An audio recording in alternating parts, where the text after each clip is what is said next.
કેમ છો વિદ્યાર્થી મિત્રો?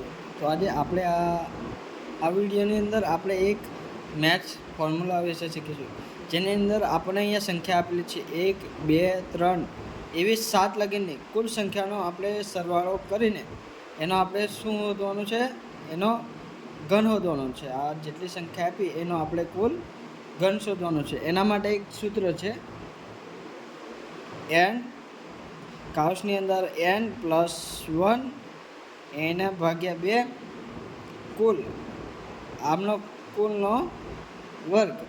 તો અહીંયા કુલ સંખ્યા કેટલી છે? 7 છે.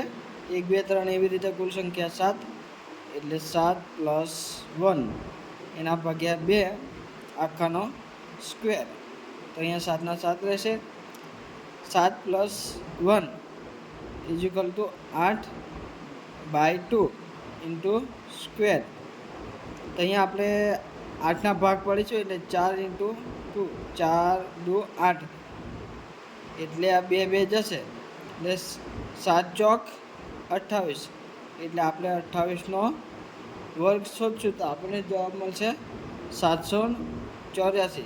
તો આપણો આન્સર રહેશે કે આ જેટલી સંખ્યા આપી એનો ઘન કરશું તો આપણને 784 જેટલો જવાબ મળશે. એવી રીતે અહીંયા બીજો છે 1 + 2 એવી રીતે 5 સંખ્યા સુધીનો આપણે સરવાળો કરીને એનો ઘન શોધવાનો છે. તો એનો જવાબ તમને આવડતો હોય તો કમેન્ટમાં કરજો. Thank you.